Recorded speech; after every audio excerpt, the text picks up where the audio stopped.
How different is the Catholic Church from the Protestant churches? And is it hard to go from Protestant to Catholic? Not really. We have in the Catholic Church the visual music, the visual praise and worship music going on that Protestants or many Protestants don't believe in. And a lot of times people put up the pictures of the paintings and the statues and they'll say, look how far out this is. And then you basically get a plain white wall for the Protestant churches. They'll try to use this visual images. Look at that, they're worshiping statues. The crazy talk. They're not as different as they like to put on. First of all, let's point out that not all Protestant denominations are the same. There's thousands of different denominations. Denominations like the Lutherans and the Anglicans come from people like Luther or the Archbishop of Canterbury, who had, or at least had at some point, apostolic succession. So if you walked into an Anglican church or a Lutheran church, you might think you walked into a Catholic church if you didn't know the difference. That's very different from what the Calvinists, the Baptists, and later on the evangelicals. I really can speak mostly from the denomination I came from, which was called Full Gospel Fellowship of America. Now, they might say they're not a denomination, they're an off-branch of the Assemblies of God. But why aren't they just an Assembly of God? Because they wanted to be their own denomination. So let me start off.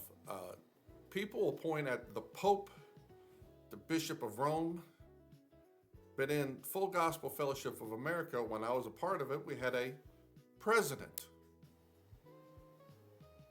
Same job, different title. In the Catholic Church, we have what's called a magisterium, which is the College of Cardinals, the bishops that makes up all of this. For the Protestant denomination, Full Gospel, they have the board members. They got together and talked about and executed on faith and morality, dogma. In the Catholic Church, we have dogmas where the Pope and the magisterium come together, or sometimes the Pope on his own will come up with a dogma, something that you might not necessarily be defined very clearly, in the Bible. In Full Gospel Fellowship of America, we have rules. The rules are when the board/magisterium comes together and defines things that might not be so clearly defined in Scripture, just like what the Catholic Church is doing. One that we had, and I think still exists to today, is women are not allowed to sing on the stage for Jesus while wearing women's blue jeans.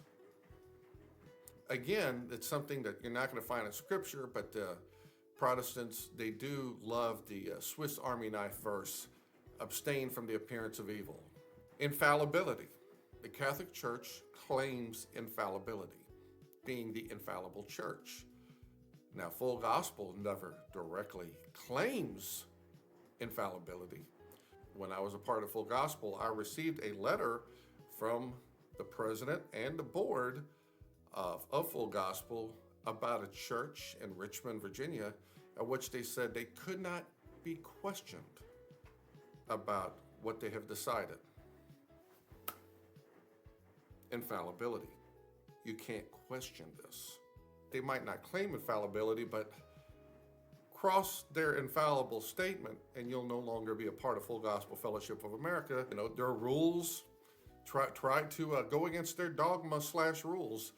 And you begin to see Full Gospel Fellowship of America and other Protestant denominations are just Catholic light. The Catholic Church isn't for people that wants to read a Bible and then make up whatever they want it to mean. The Catholic Church is for people that read a Bible and they accept that they don't know what it means. Because that's the truth, because the sacred scriptures was written 2,000 years ago, long before any of us today was born. We have to go back and investigate early Christianity. And when you go back, it's Catholic. That's what the apostles taught. That's what the disciples of the apostles taught. It is what it is. I would rather go without family, children, and have Jesus than to have it all and to lose out on my salvation. And I would encourage you as well.